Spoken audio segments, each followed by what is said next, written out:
मैं डॉक्टर दिलीप कुमार मलिक, योग शिक्षक, डॉक्टर दुखनराम डीएवी पब्लिक स्कूल गोला रोड दानापुर से। आज योग सीखने से पहले हम लोग पहले एक मंत्र के साथ शुरू करें। दोनों हाथ मिला लें नमस्कार मुद्रा में। कोई भी ध्यानात्मक आसन में बैठ जाए, सिद्धासन, पद्मासन, वज्रासन इत्यादि। आँख बंद रखें, लंबी और गहरी सांस लें।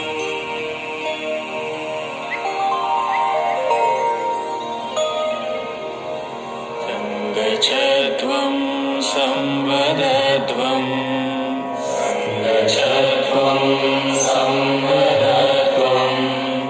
संवो मनांसि जानता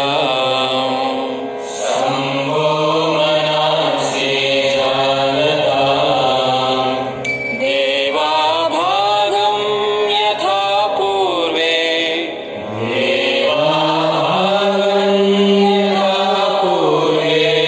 संजानाना उपासते संजानाना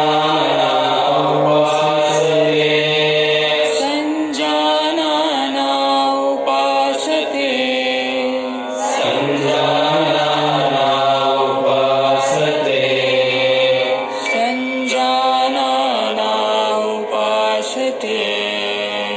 संजानाना उपासते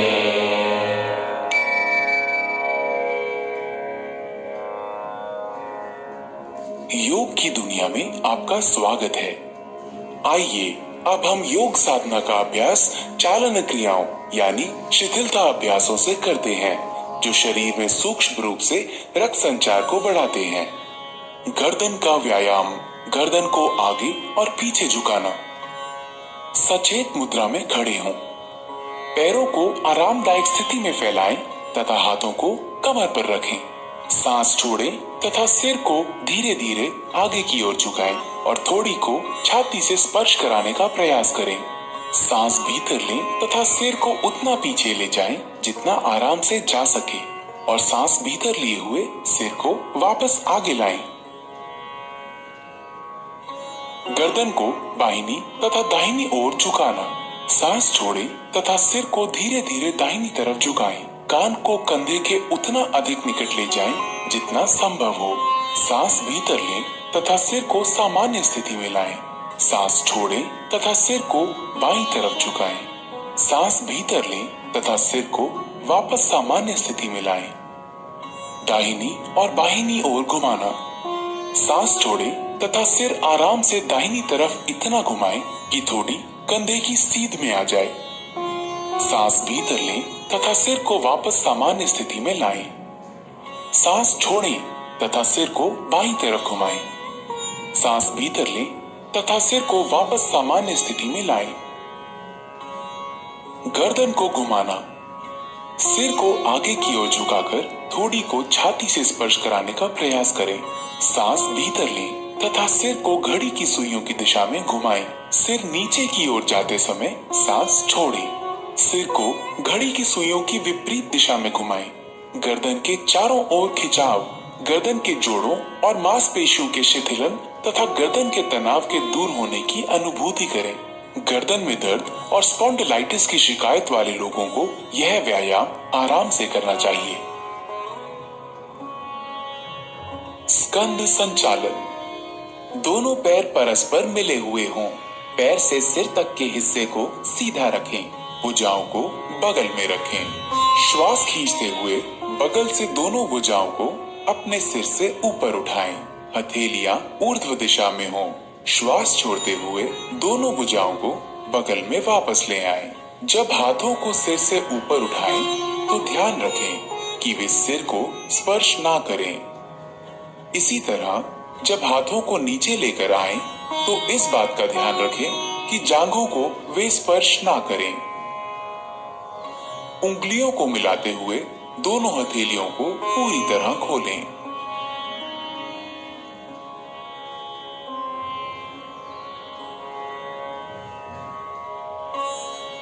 स्कंध चक्र। सीधा खड़े हो जाएं। बाएं हाथ की उंगलियों को बाएं कंधे पर रखें। और उसी तरह दाएं हाथ की उंगलियों को दाएं कंधे पर। दोनों कोहनियों को पूरी तरह चक्राकार घुमाएं। आगे की ओर कोहनियों को घुमाते हुए वक्ष स्थल के सामने स्पर्श कराने की कोशिश करें और जब कोहनियों को घुमाएं तो उन्हें कानों के समीप ले जाने की कोशिश करें।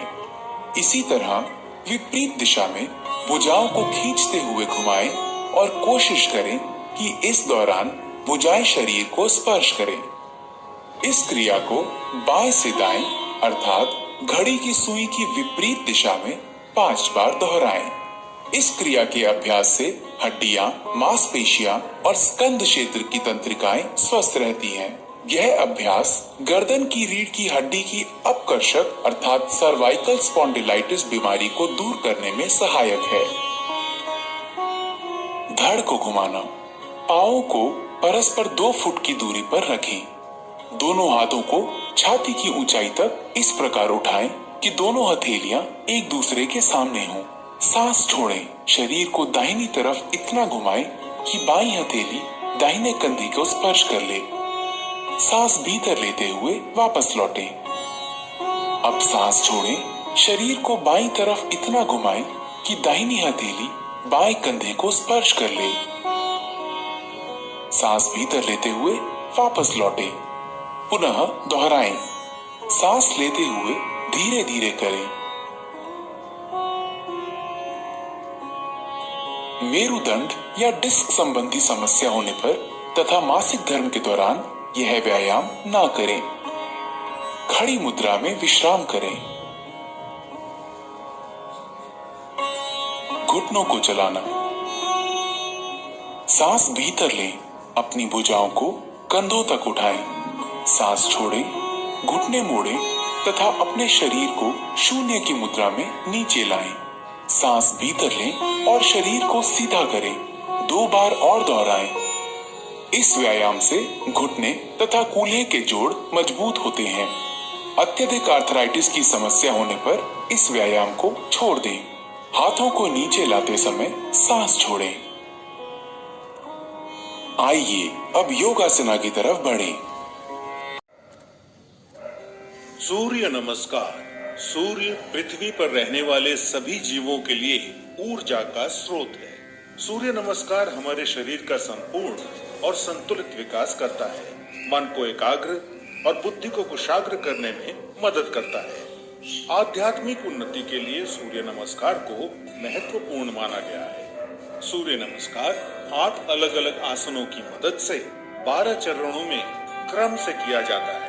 सूर्योदय और सूर्यास्त के समय इसे करना ज्यादा फायदेमंद होता है। सबसे पहले आप अपने दोनों पैरों को आपस में जोड़ते हुए बिना कंधों को झुकाए सीधे खड़े हो जाएं। सुनिश्चित करें कि आपके हाथ शरीर के समीप हों और आपकी ठोड़ी जमीन से समानांतर हो। अपने शरीर को दोनों पैरों पर समान रूप से संतुलित करें। इस स्थिति को समस्थिति कहा जाता है। पहले चरण को करने के लिए सांस लेते हुए अपने दोनों हाथों को आपस में जोड़ें और अपनी छाती के समीप नमस्कार मुद्रा में ले आएं। इसे प्रणाम आसन कहा जाता है। अब सांस छोड़ें। दूसरे चरण में धीरे धीरे सांस अंदर लेते हुए अपने शरीर को कमर से ऊपर की ओर खींचें और अपने दोनों हाथों को अपने सर के ऊपर ले जाते हुए अपने सर और कमर को पीछे की ओर झुकाएं। अपनी टांगें सीधी रखें। इस आसन को हस्तोत्तनासन कहा जाता है। अब तीसरे चरण के लिए धीरे धीरे सांस छोड़ते हुए अपने शरीर को आगे की ओर तब तक झुकाएं जब तक आपकी दोनों हथेलियां आपके पैरों के दोनों तरफ जमीन को छू न लें। ध्यान रखें कि नीचे झुकते समय आपकी भुजाएं और सर एक ही साथ में हो। इस आसन को पादहस्तासन कहा जाता है। चौथे चरण को करने के लिए एक गहरी सांस अंदर लें और अपने दाएं पैर को पीछे की ओर ले जाएं और अपने घुटने को जमीन पर सटा कर रखें। सुनिश्चित करें कि आपका दायां पैर पंजों पर हो, आपका बायां पैर का घुटना 90 डिग्री पर हो, दोनों हथेलियां जमीन पर हो, आपके कूल्हे नीचे और ठोड़ी ऊपर की ओर हो। इस आसन को अश्व संचालन आसन कहते हैं। अब पांचवें चरण में एक गहरी सांस छोड़ते हुए अपना बायां पैर इस प्रकार पीछे ले जाएं कि वो आपके दाएं पैर की सीध में हो। सुनिश्चित करें कि आपके हाथ और कंधे सीधी रेखा में हों और साथ ही कंधे, पीठ और नितंब भी एक ही सीध में हो। इस आसन को संतुलन आसन कहा जाता है। इस स्थिति में धीरे धीरे सांस लें। छठा चरण, सांस छोड़ें। अब अपने दोनों घुटनों को एक साथ जमीन पर रखें और अपनी छाती और माथे को भी जमीन पर रखें। सुनिश्चित करें कि आपके कूल्हे ऊपर की ओर और आपकी कोहनियां आपके शरीर के समीप हों। इस आसन को साष्टांग नमस्कार आसन कहा जाता है क्योंकि आपके शरीर के 8 अलग अलग अंग जैसे दोनों पांव के पंजे, दोनों घुटने, दोनों हथेलियां, छाती और माथा जमीन को छूते हैं। ध्यान रखें कि आपके शरीर का वजन 8 अंगों पर सामान्य रूप से वितरित हो। अब 7वें चरण के लिए सांस अंदर लेते हुए अपनी श्रोणी यानी पेल्विस को नीचे लाते हुए अपने सर और छाती को आगे की ओर सरकाएं और अपने शरीर के ऊपरी हिस्से को नाभि तक उठाएं। सुनिश्चित करें आपके पैरों के पंजे बाहर की ओर और टांगे सीधी हों। इस आसन को भुजंग आसन कहा जाता है। 8वां चरण, धीरे धीरे सांस छोड़ते हुए अपने पैरों के पंजों को अंदर की ओर मोड़ें और अपने कूल्हों को इतना ऊपर ले जाएं कि आपका शरीर एक पर्वत का आकार ले ले। सुनिश्चित करें आपकी दोनों टांगे सीधी, हथेलियां जमीन पर हों और आपका सर भुजाओं के बीच हो। प्रयास करें कि आपकी एड़ियां जमीन को छू सके। इस आसन को पर्वत आसन कहा जाता है। 9वें चरण के लिए अपने कूल्हों को नीचे लाएं और सांस लेते हुए दाहिने पैर को आगे लाएं और अपने बाएं पैर के घुटने को जमीन पर रखते हुए पुनः अश्व संचालन आसन में आ जाएं। 10वें चरण में अपना बायां पैर भी आगे लाएं और सांस छोड़ते हुए पुनः पादहस्तासन में आ जाएं। 11वां चरण, अब धीरे धीरे सांस अंदर लेते हुए अपने शरीर को सीधा करते हुए अपने दोनों हाथों को ऊपर की ओर ले जाएं और पुनः हस्तोत्तनासन में आ जाएं। सुनिश्चित करें कि ऊपर आते समय आपकी भुजाएं और सर साथ में ऊपर आए। 12वां चरण, धीरे धीरे सांस छोड़ते हुए पुनः प्रणाम आसन में सीधे खड़े हो जाएं। अब इस पूरे अनुक्रम को अपने बाएं पैर से दोहराएं। सूर्य नमस्कार से आपके फेफड़ों की क्षमता बढ़ती है। सूर्य नमस्कार आपके मेटाबॉलिज्म में सुधार लाता है और मधुमेह के प्रबंधन में उपयोगी पाया गया है। सूर्य नमस्कार अंतःस्रावी ग्रंथियों यानी एंडोक्राइन ग्लैंड्स के स्राव को नियंत्रित करता है। सूर्य नमस्कार आपको वजन को सही रखने में मदद करता है और आपके मेरुदंड और आपके कमर की मांसपेशियों को मजबूती प्रदान करता है। उच्च रक्तचाप यानी हाई बीपी के रोगियों को इस आसन को सावधानी के साथ करना चाहिए। हर्निया और पेप्टिक अल्सर के रोगियों को सूर्य नमस्कार नहीं करना चाहिए। सायटिका, सर्वाइकल स्पॉन्डिलाइटिस और अक्यूट आर्थराइटिस के रोगियों को भी सूर्य नमस्कार नहीं करना चाहिए। महिलाओं को मासिक धर्म के समय और गर्भावस्था में सूर्य नमस्कार नहीं करना चाहिए। नियमित रूप से सूर्य नमस्कार का अभ्यास आपके शरीर को विषाक्त पदार्थों से मुक्त यानी डिटॉक्स करता है और आलस को हटाकर पूरे शरीर को सक्रिय करता है। अंगूठों को सटाते हुए दोनों घुटनों को अधिक से अधिक फैलाएं। श्वास खींचते हुए अपने हाथों को ऊपर उठाएं। सिर के पीछे से दोनों हाथों को मोड़ें और हथेलियों को विपरीत कंधों पर रखें। अपनी पीठ और गर्दन को सीधा रखें और थोड़ी देर इसी स्थिति में बने रहें। यह आसन पीठ दर्द और ग्रीवा दर्द की तकलीफ से छुटकारा दिलाने में सहायक है। यह आसन शरीर के मध्य पट के लिए लाभदायक है। यह फेफड़े की कार्य क्षमता में वृद्धि करता है। घुटनों व जोड़ों के दर्द से पीड़ित व्यक्तियों को इस आसन से परहेज करना चाहिए। वापसी में श्वास खींचते हुए दोनों हाथों को धीरे धीरे सीधा करें और वापस ले आए। अपने घुटनों को मिलाकर पूर्ववत स्थिति में ले आए।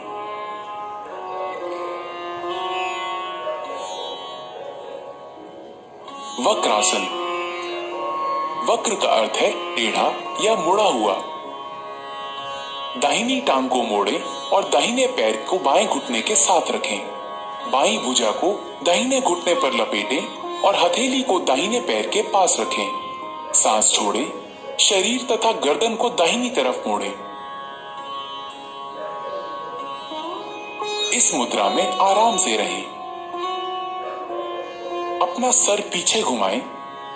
सांस छोड़ते हुए अपने हाथ बाहर निकालें, पैरों को सीधा फैलाएं।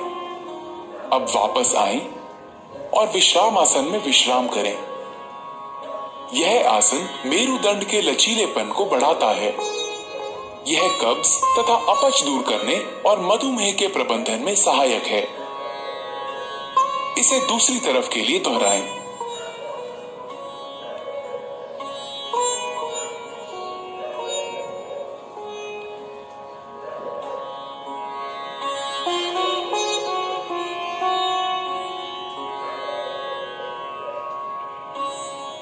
अपना सिर पीछे घुमाएं, सांस छोड़ते हुए अपने हाथ बाहर निकालें, पैरों को सीधा फैलाएं। अब वापस आएं और विश्राम आसन में विश्राम करें।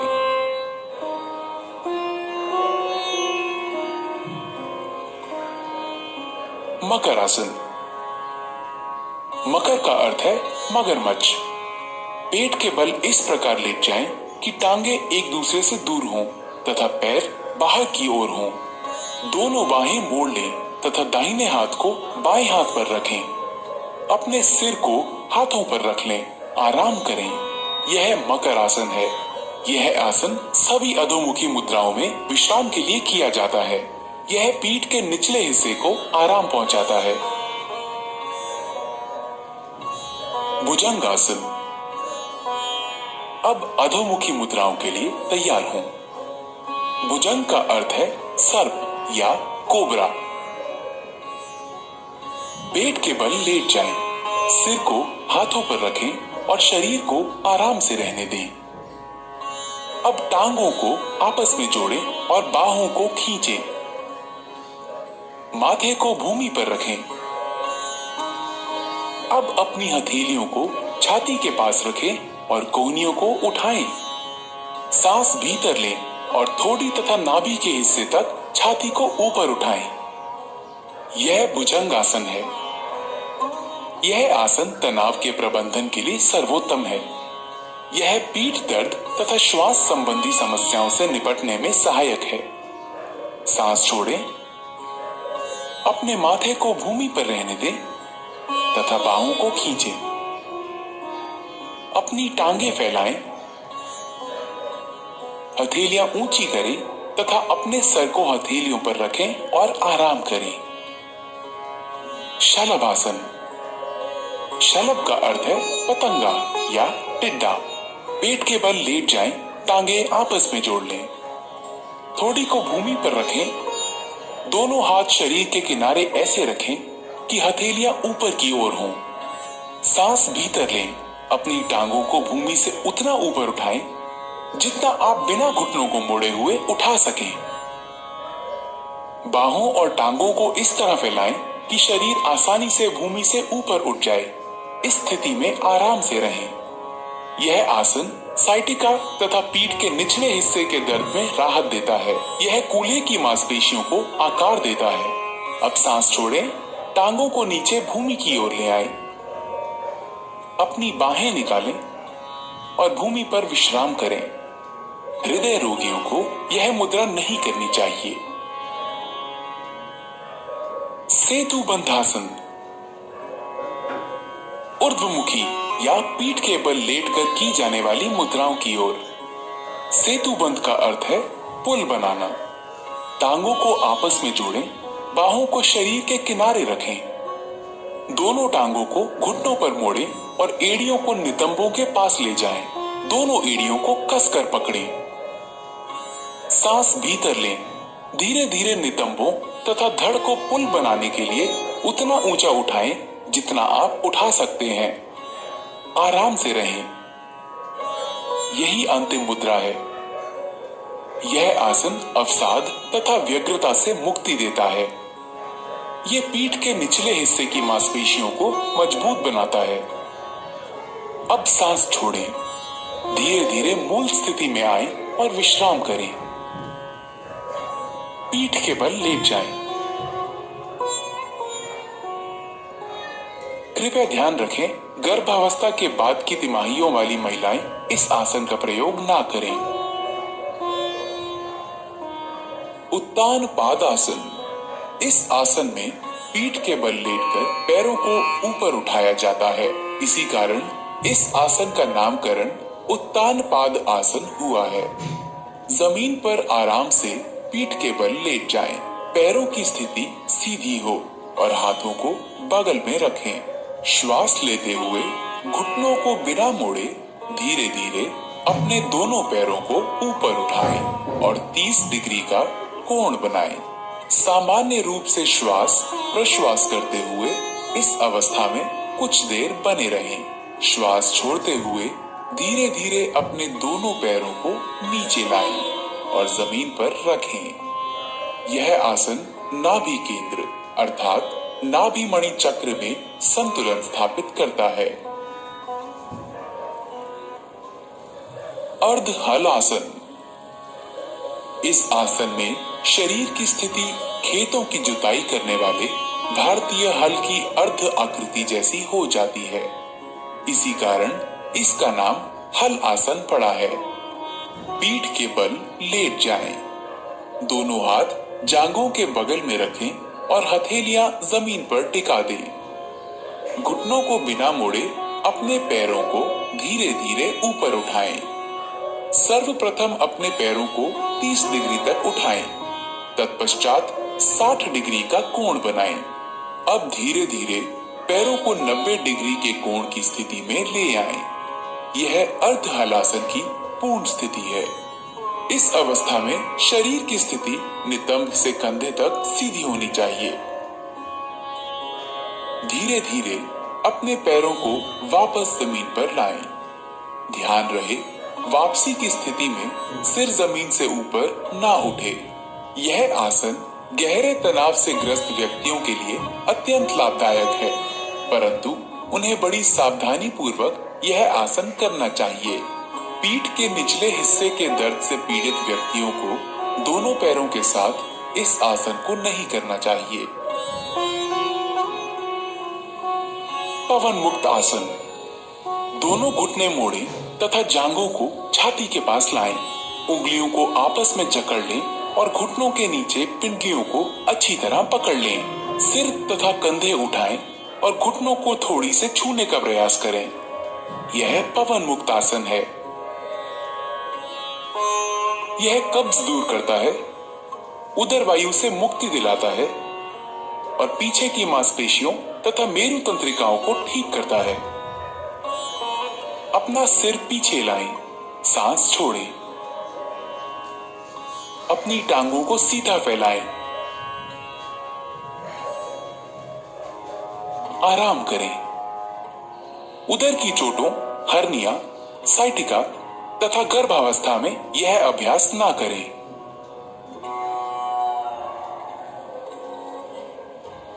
शवासन। शव का अर्थ है मृत शरीर। यह आसन संपूर्ण विश्राम के लिए किया जाता है। अपनी भुजाओं और टांगों को फैलाकर आराम से पीठ के बल लेट जाएं। हथेलियां ऊपर की ओर हों। आंखें बंद कर लें। पूरे शरीर को जागृत भाव से विश्राम दें। प्राकृतिक श्वास से परिचित हों। इसे लयबद्ध और धीमा होने दें। ताजगीपूर्ण और निश्चिंतता की अनुभूति होने तक इस अवस्था में रहें। यह आसन सभी प्रकार के तनावों से मुक्ति देता है और शरीर तथा मस्तिष्क दोनों को विश्राम देता है। यह तनाव तथा उसके परिणामों के प्रबंधन में बहुत सहायक है।